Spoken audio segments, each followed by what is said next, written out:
አንቺ ምንድነው ችግርሽ? ለምን አታይኝም? ደግሞ ምን አደረኩ? ምን ያላደረግሽው ነገር አለ? እንደ ቃውቶ ሊጥልሽ ስል ባሌና ማክሬ ማስቀረቴ ነው እንደዚህ እንድትሆኝ የሚያደርግሽ? አውቃለሁ ጄሪ፣ በጥብጬሻለሁ። ግን ደግሞ ከዚህ በኋላ ሁሉም ነገር ያበቃል። የልጅሽን አባት ይዘሽ መኖር ትችያለሽ። በየት በኩል? ጭራሽ ብለሽ የቁሙ አልበቃ ብሎሽ ተኝቶ የሚያንቺን ስም እንዲጠራ አደረግሽው። የእውነት ምን ጄሪ፣ ከዚህ በኋላ ልበጠብጥሽ አልሞክርም። ይሻልሻል። ካልሆነ ግን ተያይዘን ማለቃችን ነው።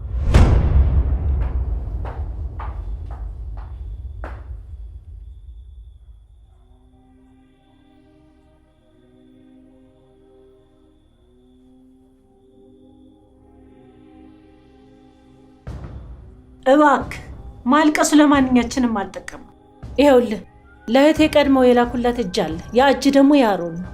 እናም አምነን ያንን አላወቅም፣ ማወቅም የለበትም።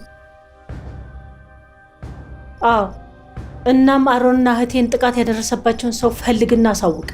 ሌላው ወይዘሮ መርሲ እዚህ ነች። ለምን እንደመጣች አጣራና ንገር።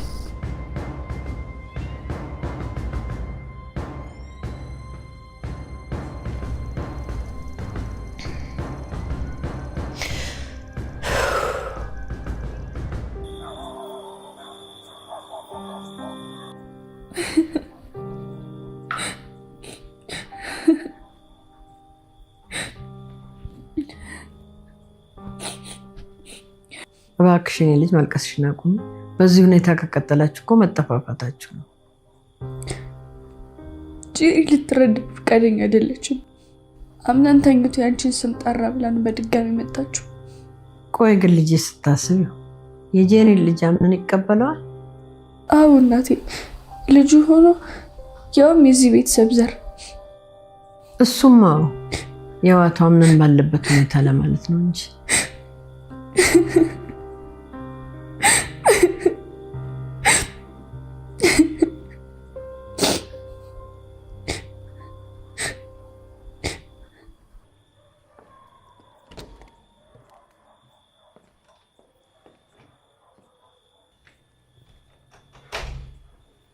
እንዴት ነሽ ሲፈን? አለው ደህና። ይገርምሻል፣ አንድ ስጦታ ነበረኝ ላንቺ። ምንድን ነው? አንቺ ደግሞ የታለ ነው የሚባለው?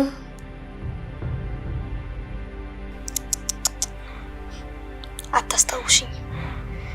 እኔ ግን በደንብ ነው ማስታወስሽ። በልጅነት አምሮዬ ስላየሁሽ ማለት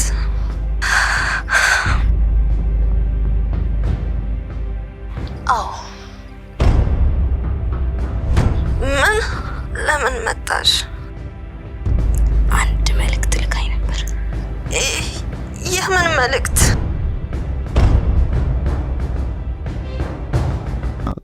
ስትል ቀለደችበት። ግራ ተጋባ። የእርሷ መደባበስ ደግሞ በረታ። እንዲያው በማለት ለጥቂት አቋረጠና ያ ዴልጋዶ የተባለ አሳማ ገላሽን እንዲነካው አልሻም፣ ሳስቦ ያበሳጨኛል ሲል ዘየደ። ጭኑ መሃልና ዙሪያውን እየደባበሰች ለኛ ደስታ መጠቀሚያችን በመሆኑ እንጂ ምንም አይደለም። የፈለከውን የሚሆነው ለአንተ ለማፈቅረ ብቻ ነው። እሱንማ መቼ አጣሁት። እኔም እኮ አፈቅርሻለሁ፣ ስለዚህ ለማሰብ ሞክራለሁ ሲል በማያስነቃ አይነት ሸነገላት። ለመጨረሻ ጊዜ ማሪያዋናውን ወደ ውስጥ በኃይል ሳበችና አቀበለችው። ከዚያም ከደረቱ ጀምራ ወደ ታች እየሳበችውና እየደባበሰችው ወረደች። እርሱም እጹን ስቦ ወደ መተርኮሻው በመጣል አቀፋት። አሁን ገላው በወሲብ ፍላጎት ስለተወጣጠረ ወደ ጎን ተገልብጦ ከላይዋ ላይ ተኛ። ገላው ከገላዋ ሲዋሃድ በጋለ ስሜት ተቀብላ በፍላጎት ሲቃ የስርቅታ ድምፅ እያሰማች እንዳይለያት በሁለቱም እጆቿ ከገላዋ አጣበቀችው። ይሁን እንጂ ከፊቱ የሚጠብቀው ሁኔታ በድጋሚ ሲታሰበው ስሜቱ ቀዘቀዘ። በግራ እጁ ወደ ላይ የተዘረጋ እግሮቿን ይዞ አእምሮውን በወሲብ ጨዋታ ላይ እንዲያተኩር በማድረግ ስሜቱን ለተራክቦ አነቃቃ። በወሲባዊ ተራክቦ እንቅስቃሴ መላ ስሜቷን ስላጋለው ልቧ ጠፍቶ ሌላ እንቅስቃሴ አልታያትም። ለወሲብ እርካታው መቃረቧን እንዳስተዋለ በቀኝ እጁ ከትራሱ ስር የነበረውን ጩቤ አውጥቶ ጨብጦ ያዘ። የፍትወት እርካታ መላ አካላቷን እንዳሰከረው ጩቤውን አውጥቶ በግራ እጁ ፊቷን ሸፈነው። በደመ ነፍስ በእጆቿ ልትከላከለው ሞከረች። ባለ በሌላ ኃይሉ ካልጋው ጋር አጣብቆ ተጭኗት ከጉሮሮዋ ጩቤውን ሰደደው። ጩቤውን በኃይል ወደ ውስጥ እየገዘገዘ በጥልቀት ሲያስገባው የስቃይ ጩኸት አሰማች። በእጇና እግሮቿ እየተወራጨች ፊቱን ልትቧጨሩ ታገለችው። እርሱ ግን ጩቤውን ወደ ውስጥ እንዲዘልቅ በበለጠ ኃይል እያማሰለው በግራ እጁ ትንፋሿን ለመክታትና ድምፅ እንዳታሰማ አፍና አፍንጫዋን አፈናቸው። በሕይወቱ እጅግ ለረዘመበት ደቂቃዎች ያህል ነፍሷን ለማትረፍ ክፉኛ ታገለችው። ባልሞት ባይ ትግሏ ከላይዋ ልትገፈትረው ስትቃረብ እንደገና ባለ በሌላ ኃይሉ ወደ ታች ተጫናትና ደጋግሞ በጩቤ ወጋት። በመጨረሻም ኃይሏ ጠነፈፈ፣ ጉልበትም ከዳት። እጆቿ ተልፈስፍሰው ካልጋው ተዘረጉ። ሕይወቷም አለፈ። የጭንቅና የስቃይ ስሜት ከፊቷ ገጽታ እንዳጠላ አይኖቿ ከእርሱ ላይ እንዳፈጠጡ ቀሩ። ሶሊስ እጆቹ ክንዱና ደረቱ በደም እንደተበከለ ሲያስተውል አየር አጥሮት መተንፈስ አቃተው። ከደሙም በላይ በፍቅር ልቡን ሲያሞቀው የነበረው ገላ የነበረበት ሁኔታ ረበሸው። ዘወትር በርቀት እንጂ እንዲህ በቅርበት በእጁ ሕይወቱ በተቀጠፈ ሟች ደም ተጨማልቆ አያውቅም። ሊያስመልሰው የሚታገለውን ማቅለሽለሽ እንደምንም ታግሎ ካልጋው ላይ ወረደ። በፍርሃት መንፈሱ ታወኳል። ጥቃቅን መረጃዎችን ሳይቀር በጥንቃቄ ካጠፋፋ በኋላ ደሙን ታጥቦ በፍጥነት ለማበሰ። አላስቻለውምና ካልጋው ላይ በደም ተጨማልቃ የተጋደመችውን ሬሳ ዞር ብሎ ተመለከተ። በሩ አጠገብ እንደደረሰ በድጋሚ ያቅለሸልሸው። ያውኑን ግን መቋቋም አልቻለም። ከወለሉ ላይ ወደቀና ጉልበቱን ደራደ። በከፍተኛ ፍጥነት ከወዶ የነበረውን አስመለሰ። እንደጨረሰም ባለ በሌላ ኃይሉ ተነስቶ እግሮቹን በግድ እያነሳ በመንገዳገድ በሩን ከፍቶ ወጣ።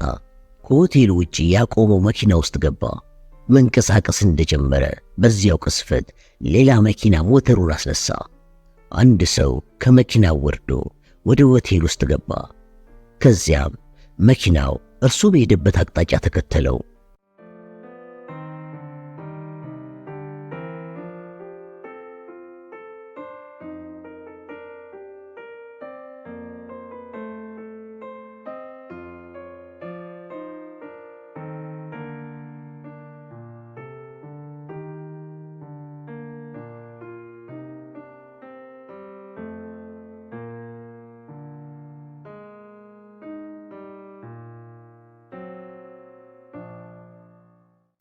ከኤልያስ የስልክ ጥሪ ጥቂት ደቂቃዎች በኋላ ዳንዚገርና ሚካኤል የስብሰባው አዳራሽ ደረሱ።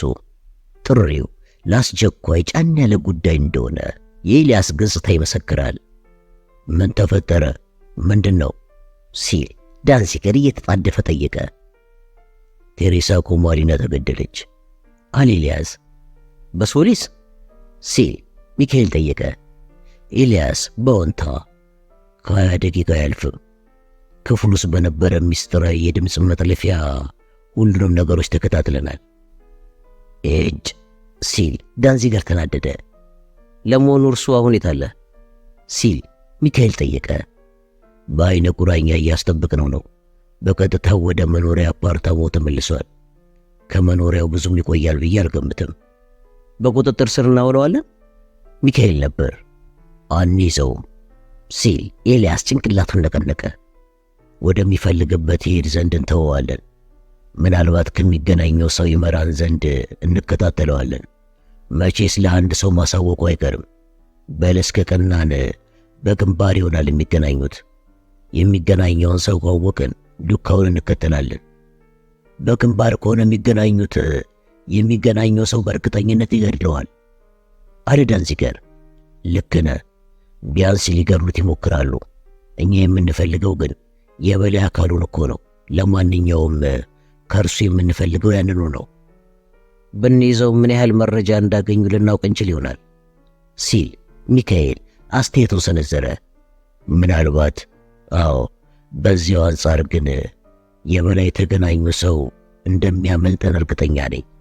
ከዚህ ሁሉ ሴራ ጀርባ ያለው ሰው ዘንድ መጠጋት የምንችለው የሚገናኘውን ሰው ስናውቅ ነው አለ ኤልያስ ዳንዚገር። ያላቸውን መረጃ ማወቅ የምንችለው ምናልባት ከዴልጋዶ ይሆናል። ከመረጃ ምንጫቸው አንዱ እርሱ መሆኑ ይታወቃልና እርሱንም የማጥፋት እቅድ ይኖራቸዋል።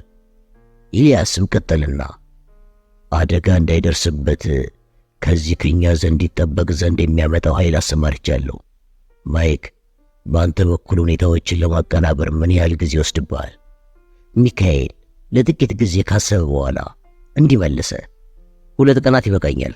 ኤልያስ በአዎንታ በጄ፣ አንተና ክሪስ ዛሬ ምሽት ወደ ቦጎታ ትጓዛላችሁ።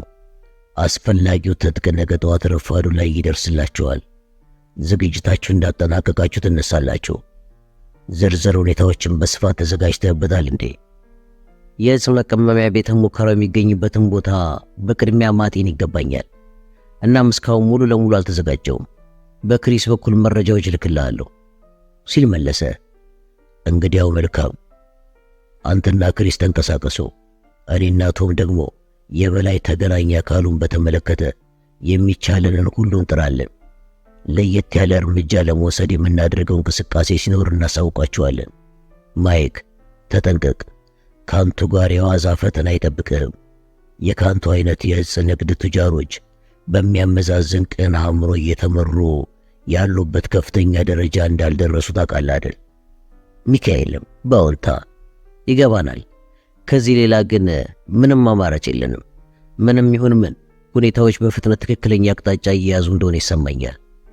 ሚካኤልና ዳንዚገር እንደሄዱ ኤልያስ ወደ መገናኛ ማዕከሉ በፍጥነት ሄደ። መነጋገሪያውን አንስቶ ከኢንተርትሬስ ዋና መስሪያ ቤት ጋር የሚያገናኘውን የሳተላይት መስመር ቁጥር ደወለ። በሌላኛው ጫፍ ያንቃጨለውን የመጀመሪያ ጥሪ ደውል እየሰማ ተጠባበቀ። መስመሩ ንጹህ ለመሆኑ የሚደረግ የፍተሻ ስርዓት እንደሚኖር ያውቃል። ኤልያስ ሁለቴ ለየት ያለ ማንቃጨል ከሰማ በኋላ የጥሪ ደውል ሰማ። ጥሪው ተቀባይነት አላገኘም። በተመሳሳይ ሁኔታ በድጋሚ ደወለ። ውጤቱ ተመሳሳይ ሆነ። በንዴት መነጋገሪያውን አስቀመጠ። መስመሩ ንጹህ አይደለም። ባለፈው ጊዜ ከተጠቀመበት በኋላ የሆነ ሰው መስመሩን ጠልፎታል። ከመገናኛ ማዕከሉ ዘሎ በመውጣት ወደ ዳንዚገር ማረፊያ ሮጠ። ዳንዚገር በሩ ስለተንኳኳ ከፈተው። ኤልያስ ገፍትሮት ወደ ውስጥ ሲገባ ለጥቂት ተንገዳግዶ ከመውደቅ ተረፈ። አብደሃል እንዴ ሲል ዳንዚገር መናገር ጀመረ። ኤልያስ ከደረቱ ላይ በሰነዘረበት የእጅ ምት የንግግሩን አረፍተ ነገር አቋርጦ ከግድግዳ አስደገፈው። ለምንድነው የመገናኛ መስመሩ ላይ የመጠለፊያ መሳሪያ የገጠምከው? ሲል ኤልያስ በንዴት ደነፋ። ለደቂቃ ተረጋጋ በማለት ዳንዚገር ከተጨማሪ ስንዘራ ራሱን ለመከላከል በክንዱ ፊቱን ሸፈነ። የምትለው አልገባኝም። ነገሩን ከስሩ ጀመረ። በዝርዝር አስረዳኝ። ምን እንዳሰብኩም አልጠፋህም። ሚስጥራዊ የግል መስመሬን ጠለፍክብኝ ሲል ኤልያስ ተናገረ። አትሳሳት። ከጎን እንደሆንኩኝ ተዘነጋለህ እንዴ? በዚያ አትሸንግለኝ። በዚህ አካባቢ ስልጣን ያለ አንተ ነህ። ዳንዚገር ከቅስፈት አንድ ሐሳብ ተገለጸለት። እኔ ብቻ አይደለሁም፣ ዴልጋዶም ስልጣን አለው። ኤልያስ አይኖቹ ፈጠጡ። ዴልጋዶ? አዎና፣ የአካባቢው ደህንነት ጥበቃ ኃላፊ መሆኑን አትዘንጋው። ወታደሮቹ ያለምንም ማንገራገር ያላቸውን ሁሉ ለመፈጸም ይታዘዙታል። ዴልጋዶ ለምን እንዲህ በማለት ኤልያስ ጥያቄውን በእንጥልጥል አቋረጠው። እኔም ግራ የገባኝ ይህ አይደል እንዴ አለ ዳንዚገር። ኤልያስ ለመሰንዘር ከተዘጋጀው አቋቋም ራሱን በመሰብሰብ በኃይለ ሕሊናው ሚካኤል ስለ ሕንፃው ቁጥር 2 የተናገረውን አብሰለሰለ። የውስጥ አርበኛ ሽብርተኞቹን እንደረዳ፣ እንዲያውም የራሱ ስካይኮ ሄሊኮፕተር ያውም የዴልጋዶ ሄሊኮፕተር ሊሆን እንደሚችል ያደረበትን ጥርጣሬ ገልጿል። የውስጥ አርበኛው ሴራው መክሸፉን ሲያስተውል የመጨረሻውን በሕይወት የተረፈ ታጣቂ ሽብርተኛ እንደገደለም ጠርጥሯል። ሄሊኮፕተሩ ሲል በዝቅተኛ ድምፅ ተናገረ። ዳንዚገር ለማለት የፈለገው ግልጽ ስለሆነለት በኢየሱስ ሄሊኮፕተሩ ሲል አስተጋባና ሙሉ በሙሉ ሰርገው ገብተዋል። ሁሉንም ነገሮች ያውቀዋል። ሁሉንም ሊያውቁም አይችሉም። በካንቱ ላይ መነሳታችንን ግን ሊያውቁ ይችላሉ። በተጨማሪም በልጃገረዲቱና በዴልጋዶ ላይ መድረሳችንን አያውቁም። እንዲያውም ደብዛ በማጥፋት ላይ ናቸው። በተጨማሪም ማይክ በካንቱ ላይ የሚወስደው እርምጃ ምን እንደሚመስል አያውቁም። ለጥንቃቄ ሲባል እነዚህን ከዴልጋዶ በሚስጥር ይዘናል። ኤልያስ በድንገት ንግግሩን ለጥቂት ደቂቃ ገታ አደረገ።